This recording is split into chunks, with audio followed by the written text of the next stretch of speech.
Primera de Samuel, capítulo 7, vamos a considerar desde el versículo 1 en adelante. Aconteció que cuando ya el rey habitaba en su casa, después que Jehová le había dado reposo de todos sus enemigos en derredor, dijo el rey al profeta Natán: Mira ahora, yo habito en casa de cedro y el arca de Dios está entre cortinas. Y Natán dijo al rey: Anda y haz todo lo que esté en tu corazón, porque Jehová está contigo. Aconteció aquella noche que vino palabra de Jehová a Natán diciendo: Ve y di a mi siervo David, así ha dicho Jehová, ¿tú me has de edificar casa en que yo more? Ciertamente no he habitado en casas desde el día en que saqué a los hijos de Israel de Egipto hasta hoy, sino que he andado en tienda y en tabernáculo. Y en todo cuanto he andado con todos los hijos de Israel, he hablado yo palabra a alguna de las tribus de Israel, a quien haya mandado apacentar a mi pueblo de Israel, diciendo: ¿Por qué no me habéis edificado casa de cedro? Ahora pues dirás así a mi siervo David: Así ha dicho Jehová de los ejércitos, yo te tomé del redil de detrás de las ovejas, para que fueses príncipe sobre mi pueblo, sobre Israel. Y he estado contigo en todo cuanto has andado, y delante de ti he destruido a todos tus enemigos, y te he dado nombre grande como el nombre de los grandes que hay en la tierra. Además yo fijaré lugar a mi pueblo Israel, y lo plantaré para que habite en su lugar y nunca más sea removido, ni los inicuos la aflijan más como al principio. Desde el día en que puse jueces sobre mi pueblo Israel, y a ti te daré descanso de todos tus enemigos. Asimismo, Jehová te hace saber que Él te hará casa. Y cuando tus días sean cumplidos y duermas con tus padres, yo levantaré después de ti a uno de tu linaje, el cual procederá de tus entrañas, y afirmaré su reino. Él edificará casa a mi nombre, y yo afirmaré para siempre el trono de su reino. Yo le seré a él padre, y él me será a mi hijo, y si él hiciere mal, yo le castigaré con vara de hombres y con azotes de hijos de hombres. Pero mi misericordia no se apartará de él como la aparté de Saúl, al cual quité de delante de ti. Y será afirmada tu casa y tu reino para siempre delante de tu rostro, y tu trono será estable eternamente. Conforme a todas estas palabras y conforme a toda esta visión, así habló Natán a David. Y entró el rey David y se puso delante de Jehová y dijo: Señor Jehová, ¿quién soy yo y qué es mi casa para que me hayas traído hasta aquí? ¿Y aún te ha parecido pocos esto, Señor Jehová? Pues también has hablado de la casa de tu siervo en lo porvenir. ¿Es así como procede el hombre, Señor Jehová? ¿Y qué más puede añadir David hablando contigo? Pues tú conoces a tu siervo, Señor Jehová. Todas estas grandezas has hecho por tu palabra y conforme a tu corazón, haciéndolas saber a tu siervo. Por tanto, tú te has engrandecido, Jehová Dios, por cuanto no hay como tú, ni hay Dios fuera de ti, conforme a lo que hemos oído con nuestros oídos. ¿Y quién como tu pueblo, como Israel, nación singular en la tierra? Porque fue Dios para rescatarlo por pueblo suyo y para ponerle nombre y para hacerle grandeza a su favor y obras terribles a tu tierra por amor a tu pueblo, por amor de tu pueblo que rescataste para ti, de Egipto, de las naciones de sus dioses. Porque tú estableciste a tu pueblo Israel por pueblo tuyo para siempre, y tú, oh Jehová, fuiste a ellos por Dios. Ahora pues, Jehová Dios, confirma para siempre la palabra que has hablado sobre tu siervo y sobre su casa, y haz conforme a lo que has dicho. Que sea engrandecido tu nombre para siempre, y se diga: Jehová de los ejércitos es Dios sobre Israel, y que la casa de tu siervo David sea firme delante de ti. Porque tú, Jehová de los ejércitos, Dios de Israel, revelaste al oído de tu siervo, diciendo, yo te edificaré casa, por esto tu siervo ha hallado en su corazón valor para hacer delante de ti esta súplica. Ahora pues, Jehová Dios, tú eres Dios y tus palabras son verdad y tú has prometido este bien a tu siervo. Ten ahora a bien bendecir la casa de tu siervo para que permanezca perpetuamente delante de ti, porque tú, Jehová Dios, lo has dicho. Y con tu bendición será bendita la casa de tu siervo para siempre. Leímos hasta el versículo 29, el capítulo 8. Ese capítulo aquí nombra la casa que David quiere construirle a Dios. Y Dios le dice, ¿en qué casa? ¿Qué casa me va a hacer? ¿Sí? ¿Cuándo he morado, cuándo he habitado en casa? ¿O cuándo he dicho antes que me hagan casa de cedro? Así Dios no había dicho, ¿no? Pero entonces esto era lo que estaba como de agradecimiento en el corazón. Y bueno, porque David sabía el tabernáculo, Dios lo ordenó la construcción del tabernáculo. Aquí David, él está con un corazón. ¿Con qué corazón vemos aquí a David? Un corazón agradecido.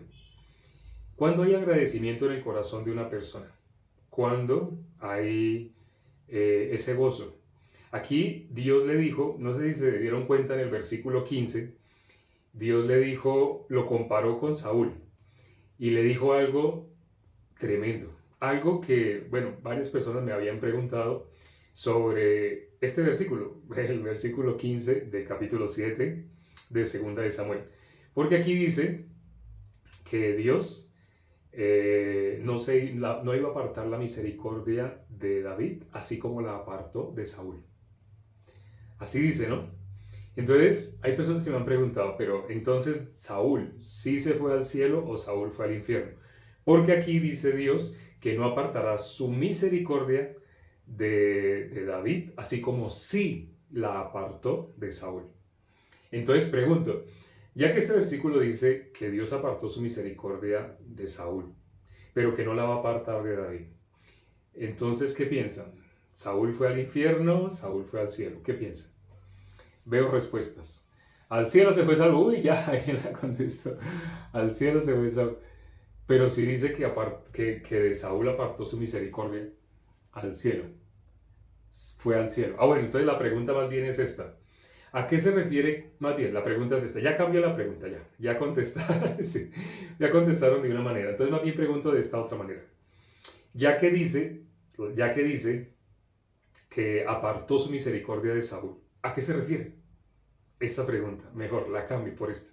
¿A qué se refiere cuando dice que apartó su misericordia de Saúl? ¿Qué significa que Dios apartó? De David no la iba a apartar, así como sí la apartó de Saúl.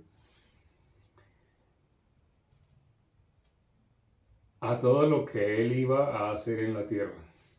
Dios no lo usó más para manifestarse. Lo desechó humanamente. Parece que escribieron entre los dos. Lo desechó. No se glorifica en Saúl. Se me fueron varios. Porque Saúl no tenía fe. La promesa lo dejó de lado en la tierra. Lo dejó de lado en la tierra. Bueno, algunas respuestas están por el camino. Algunas respuestas, creo que la mayoría están por el camino. Vamos a mirar, o no sé si se acuerden, bueno, si nos acordemos más rápido para poderlo hacer más rápido. No sé si se acuerden, nosotros vimos hace 3 capítulos, en el capítulo 4, estamos en el 7, en el capítulo 4, cuando los merodeadores querían darle buena noticia a David. Mataron a Isboset, el hijo de Saúl. Y ellos pensaban, hasta le quitaron la cabeza y todo. Ellos pensaban que le iban a dar buenas noticias a David, que David se iba a alegrar cuando ellos le dijeran que había matado a Isboset. Entonces, ¿qué les dijo David? Ese capítulo 4. El versículo 10, ¿qué dice el versículo 10? Dice que cuando uno me dio nueva diciendo, he aquí Saúl ha muerto, imaginándose que traía buenas nuevas, yo lo prendí y le maté en Siclac en pago de la nueva. Así dice, ¿no? Cuando uno, está hablando de la malecita, cuando uno se imaginó que le traía buena nueva, diciendo que había muerto Saúl, ¿qué hizo David? Lo mató. Ah, bueno, aunque cuando nosotros leemos el capítulo 1, el versículo 14 de primer capítulo de Samuel, dice, y le dijo David, ¿cómo no tuviste temor de extender tu mano para matar al ungido de Jehová? Ese. En ese versículo que él le dice, ¿cómo llama a Saúl? El ungido de Jehová. ¿Cómo no tuviste temor de matar al ungido de Jehová? En el capítulo 4, ahorita leímos, cuando le dice a estos merodeadores que cuando alguien, este amalecita, le dio esa nueva diciendo que había matado, que había matado a Saúl, esa persona atestiguó con sus propios labios, atestiguó contra sí mismo. Aquí lo debe decir más adelante. El versículo 16, y David le dijo, tu sangre sea sobre tu cabeza, pues tu misma boca, es acá, a él, tu misma boca atestiguó contra ti diciendo, yo maté al ungido de Jehová.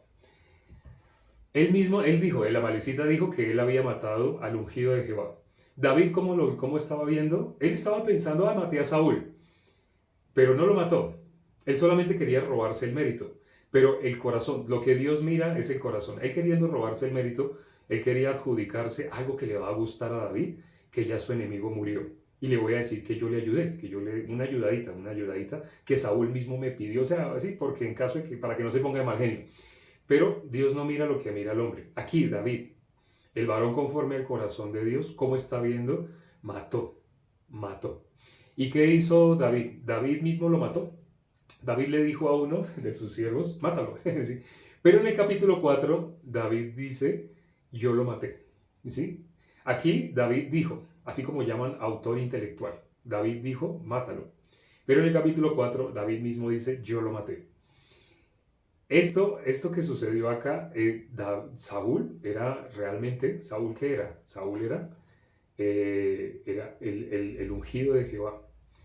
Por eso, efectivamente, Saúl fue al cielo. Pero entonces cuando dice que no apartaré mi misericordia de ti, el versículo 15 del capítulo 7 que leímos hoy, cuando dice, no apartaré mi misericordia de ti, le dice a David, como la aparte de Saúl.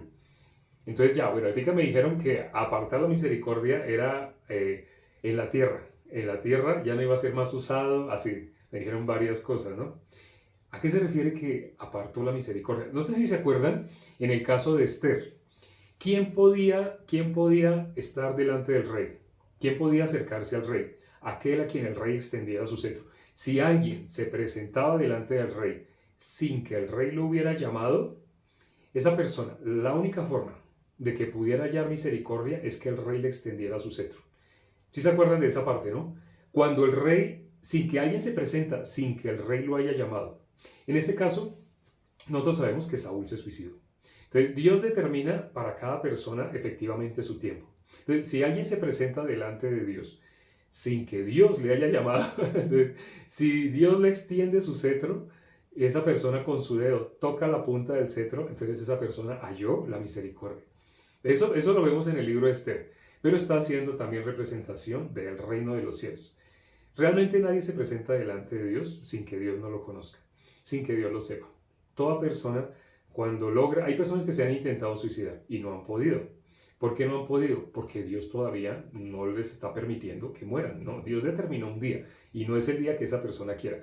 Si, por ejemplo, en el caso de Saúl se suicidó, pero porque Dios lo permitió. Ya habíamos visto en el capítulo anterior Samuel, el profeta, que le dijo, mañana estarás conmigo. Así le dijo, ¿no? Mañana estarás conmigo, tú y tus hijos.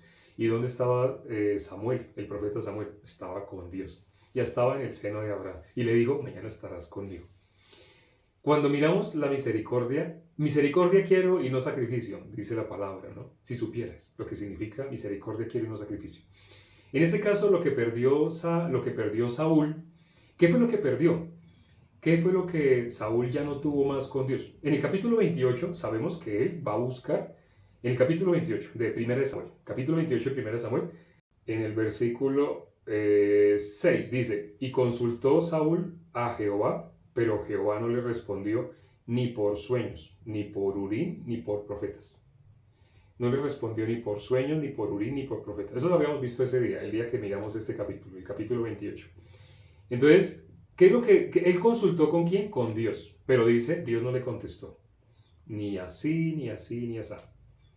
Ni por sueños, ni por Urim, ni por profetas. Dios no le contestó. Que eso, bueno, para algunas personas eso no tendría que ver como con misericordia. Pero sí, a eso es a lo que se refiere cuando dice no apartaré mi misericordia de ti como la parte de Saúl. Cuando miramos primera de Juan, capítulo 1, en ese capítulo aparece 2 veces la palabra comunión. Porque ese capítulo habla de la comunión. El capítulo 1 de primera de Juan dice algo así como nuestra comunión es con Dios. Vamos a leerlo. Primera de Juan, capítulo 1, versículo 13. Dice, lo que hemos visto y oído, esto os anunciamos para que también vosotros tengáis comunión. Es este. Lo que hemos visto y oído, esto os anunciamos para que también vosotros tengáis comunión con nosotros.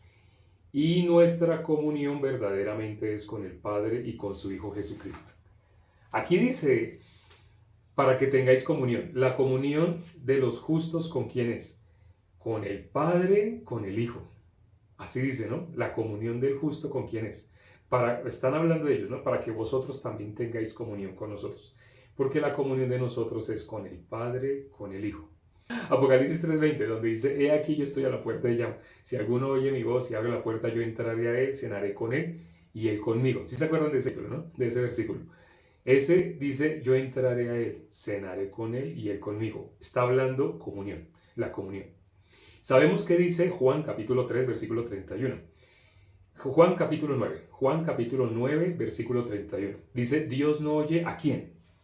A los pecadores. Dios no oye a los pecadores. Entonces, Saúl ciertamente es justo. Saúl ciertamente fue al cielo.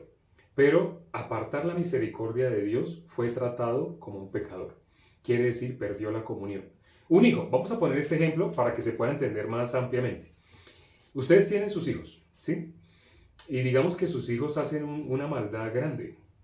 Digamos, vamos a suponer que ustedes tenían su sueldo, les llegó el sueldo y ustedes estaban pensando, voy a pagar arriendo, voy a hacer un mercado, pero de un momento a otro, ustedes van a mirar su billetera, digamos que ahí tienen el sueldo, y cuando van a mirar, no aparece el dinero, pero ustedes lo recibieron en su trabajo, así les dieron el pago por su trabajo y ustedes guardaron en la billetera, y cuando van a mirar la billetera, no está. En ese momento ustedes piensan muchas cosas, se enojan, pueden pensar, ¿será que se me cayó? ¿Será que? Pero yo sé que la guardé. Ay, ¿qué hice ahora? ¿Y cómo voy a pagar? Y está esa persona angustiada. Pero resulta que el que la sacó fue su hijo. Vamos a poner, es un ejemplo drástico, pero vamos a poner este ejemplo.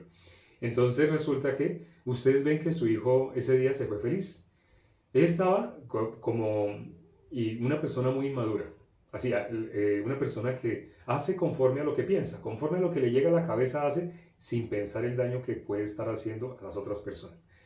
Entonces él solamente, el hijo quería plata y vio billetes grandes y sacó. Y el hijo se fue y empezó a gastar. Se fue el hijo, ese día el papá y empezó a llamar al hijo. No, el hijo se fue, preciso el hijo se fue. Se le perdió la plata, pero el hijo se fue. Entonces el papá está enojado, está preocupado, así.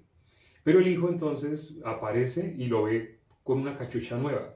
El hijo quería comprarse una gorra, cachucha, kepis, algo así. Quería comprarse, se compró una nueva. Entonces el papá vio y notó algo raro. Yo no le he dado plata, él no me ha pedido, él siempre me pide para comprar. Pero resultó bueno, papá no. Pasa otro día, resulta que el papá lo ve en una tienda, en una panadería, lo ve comiendo. El papá no dice nada, pero ya empezó a sospechar. No le dice nada, pero empezó a sospechar. Y entonces el papá con esa sospecha empieza a seguir con lupa el comportamiento de su hijo. Y empieza a ver cómo él empieza a gastar el dinero. Entonces lo ve en videojuegos, pero el papá no le dice nada. ¿Y cuánto tiempo estuvo en los videojuegos? El hijo siempre le pedía, dame papi para ir a las maquinitas. Pero entonces él ve que está en los videojuegos. Y él se queda callado, pero entonces el papá empieza a mirar cuánto tiempo se demora.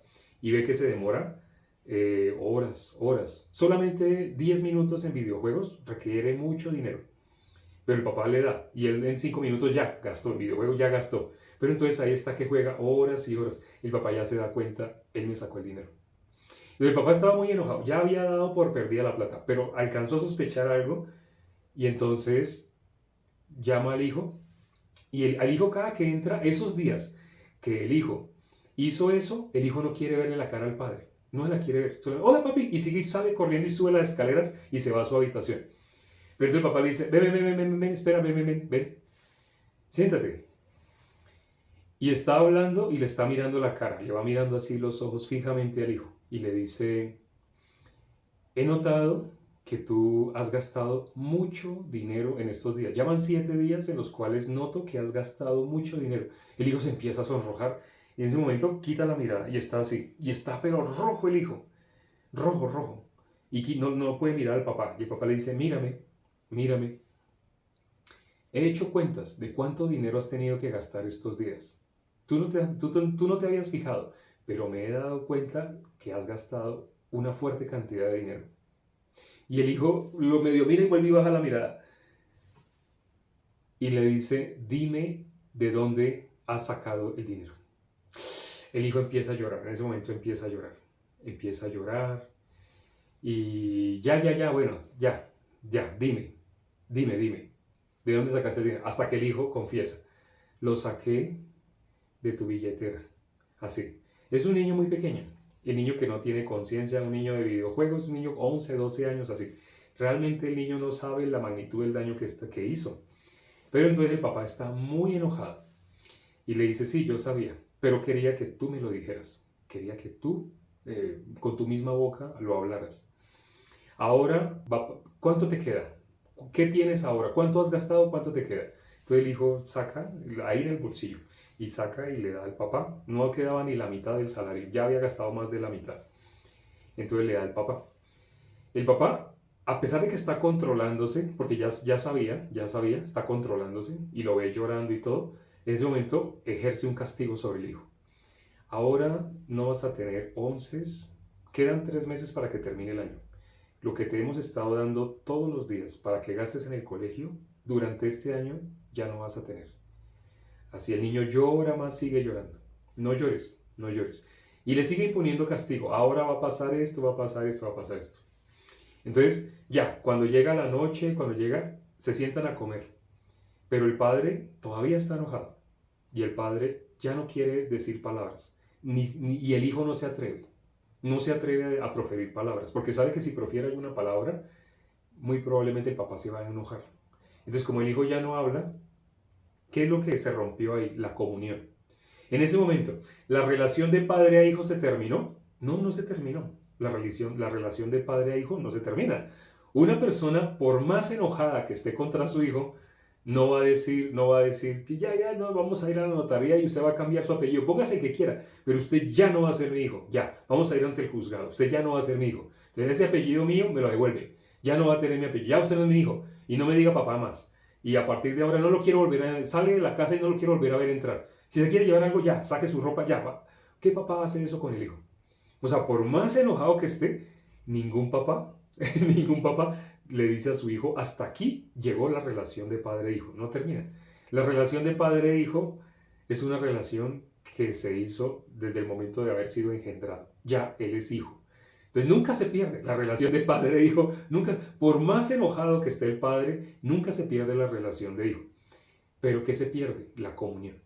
Ya no pueden hablar, ya el padre está... Y es más, como el hijo le dijo y le enfatizó que él no sabía previamente, porque mi hijo, usted no sabe, es que yo entré, yo puse la billetera, no papi, se iba. Pero entonces el papá, después de haber escuchado, el papá se da cuenta cómo fue capaz de mentirme de esa manera, cómo fue capaz de actuar a mis espaldas. Eso es a ver, como dice la palabra, no apartaré mi misericordia de ti como la parte de Saúl. Eso fue lo que se rompió en el caso de Saúl. Se rompió la comunión. Lo que dice este versículo, la comunión de nosotros con quién es, con el Padre. La comunión es con el Padre. ¿Qué cosa puede ser peor? ¿Qué cosa es perder la misericordia? Perder la comunión con el Padre. Por eso, cuando una persona es pecadora, esa persona no tiene comunión con el Padre. De ninguna manera. Entonces, como no tiene comunión con el Padre, por eso dice la palabra, Dios no oye a los pecadores. ¿Qué pasó con Saúl? Dios ya no oía a Saúl. Entonces, Saúl quiso consultar con Dios. Dios ya no le respondió, ni por profeta, ni por sueños, ni por Urim. De ninguna manera Dios le contestó a Saúl. Ya Saúl había perdido la misericordia. Por eso dice, no la había perdido, había apartado. Desde cuenta, es muy diferente. No la había perdido, había apartado. No apartaré mi misericordia de ti como la aparté de Saúl. ¿Ya notan es la diferencia? ¿Qué es apartar la misericordia? Bueno, este versículo tenía que quedar claro porque sé que muchas preguntas se harían después de haber leído este capítulo, porque ya me han hecho preguntas sobre este versículo en ocasiones anteriores. Eso es haber perdido la misericordia. Y sí, como ciertamente alguien dijo también, pues ya Dios no le va a confiar. Si ya Dios no le oye, Dios cómo lo está tratando, prácticamente como si fuera un pecador. Y al tratar a una persona, realmente no es pecador, no se pierde la relación de padre e hijo, es hijo de Dios. Dice la palabra, un versículo que hemos citado muchas veces últimamente. Mas a todos los que les recibieren, a todos los que les recibieron, a los que creen en su nombre, les dio potestad de ser hechos hijos de Dios. Ayer miramos qué es recibir. Lo dice Primera de Juan Primera de Juan capítulo 15, versículo 2. Dice, les doy lo que yo mismo recibí. Eso que yo recibí, eso mismo les doy. Primero dice, les voy a decir qué es el Evangelio. Les va a explicar el Evangelio. ¿Qué es lo que yo recibí? Eso es lo mismo, así. Entonces, y explica qué es el Evangelio. Recibir. ¿Quién es hijo de Dios? Aquel que ha recibido la palabra del Padre. El que ha recibido la palabra del Padre, es el que ha podido recibir en su corazón, ese es hijo de Dios. Entonces, ¿Saúl dejó de ser hijo de Dios? No, pero la comunión se rompió. En la Biblia no podemos ver un ejemplo de mayor corrupción que el que se ve en Saúl, hablando de un justo. El justo más corrupto superó a Lot, porque en Lot también se ve una corrupción impresionante. La corrupción, ¿dónde se manifiesta? Cuando una persona confía en sí misma. Lot confiaba en sí mismo. Y sabemos que la Biblia lo llama el justo Lot, aún en el Nuevo Testamento. Sí, Lot confiaba en sí mismo. Y en el caso de Saúl, súper confiaba en sí mismo. Él era el súper confiador en sí mismo, un amador de sí mismo. Amaba tanto la posición que tenía delante de los hombres. Amaba gloria de los hombres antes que la gloria de Dios. No se puede amar gloria de Dios y gloria de los hombres. La persona que tiene su corazón en la gloria de los hombres no puede de ninguna manera agradar a Dios, tener gloria a Dios, porque esa persona está robándole la gloria a Dios. ¿Qué dijo Saúl en el momento que Samuel, cuando Samuel se iba a ir, ya Samuel no lo quería ver? Pero entonces él que le dijo, hónrame delante de los ancianos. Y no sé si se acuerdan, cuando Dios le dijo a Samuel que ungiera a David, que fuera a la casa de Isaí porque iba a ungir al que iba a reemplazar a Saúl. ¿Qué dijo el profeta Samuel? No sé si se acuerdan, pero el profeta Samuel dijo, si Saúl se entera me matará. En ese momento ya habían cambiado las cosas. Antes, ¿quién fue el que ungió a Saúl como rey? Fue Samuel. Y incluso Samuel fue a buscar, Saúl fue a buscar a Samuel cuando las asnas se habían perdido, ¿sí se acuerdan? Pero a pesar de que el mismo Samuel lo había ungido como rey, él tenía al principio, tenía respeto por Saúl. Pero ya para que Samuel diga, para que Samuel tenga miedo de su propia vida, ay, es que si yo voy a ungir, de pronto si Saúl se entera me matará. Para que Samuel, el profeta Samuel, diga eso, él que había sido puesto en honra, ya se había volteado en contra del mismo profeta. O sea, el corazón de Saúl estaba totalmente ensimismado. Una persona que se aparta voluntariamente de Dios, esa persona está ensimismada. Lo contrario a negarse a sí mismo. Negarse a sí mismo, lo opuesto sería ensimismamiento. Una persona que está únicamente en sus pensamientos está por sí mismo, viviendo por su propio punto de vista. Esa persona ya se apartó del siervo de Dios, se apartó de Dios. Muy importante tener la misericordia de Dios, es decir, tener esa comunión, que no sea parte de nosotros. No la quitó, apartó su misericordia. Hubo tinieblas, hubo una oscuridad que se generó como una separación entre el padre y un hijo rebelde. Aún siendo hijo, no había agradecimiento, sino en qué estaba su vista, en sí mismo. En el cielo ya no va a tener la vista de esa manera. Allá con vergüenza se va a dar cuenta a quién ha creído, a sí mismo. Vamos a orar ya para terminar. Padre, gracias por este tiempo que nos das para considerar tu palabra. Gracias porque de nosotros no has apartado la misericordia, pero para que nos hayas dado tu misericordia, para que nos hayas permitido tener comunión contigo, es decir, nos hayas sacado de la condición de ser pecadores y nos hayas pasado a la condición de ser justos, ha sido un privilegio, el privilegio más grande. No se puede comparar con nada. Nada de lo que el mundo nos ofrece, nada de lo que nuestros sentidos, sentimientos puedan desear o codiciar, tiene paralelo con la salvación que nos has dado. Permite que nosotros, nuestro corazón, el de todos los que ya hemos recibido la salvación, vivamos como el rey David, 100% confiando en ti. Y te pedimos, Padre, que nos guardes para nunca, nunca, nunca perder la comunión contigo, nunca, nunca generar esas tinieblas entre nosotros y tu misericordia. Así, tú la extiendes, la extendiste a nosotros, nos permitiste, habiendo estado nosotros con un único destino de ir al infierno, nos extendiste tu misericordia y nos permitiste entrada al cielo. En ese momento, aparentemente, por estar en este cuerpo, aparentemente estamos separados de ti, pero nuestra ciudadanía no es del cielo. Tú dijiste claramente que ibas a estar con nosotros todos los días, y así es, si tu palabra lo dice, así es. Aunque nosotros, con nuestros ojos humanos, no podemos verlo de esa manera, pero permite que todos los hermanos experimenten el sentir no, experimenten la obra tuya, se puedan dar cuenta del trabajo que tú haces. Te lo pedimos y hemos orado en el nombre de nuestro Señor Jesucristo. Amén.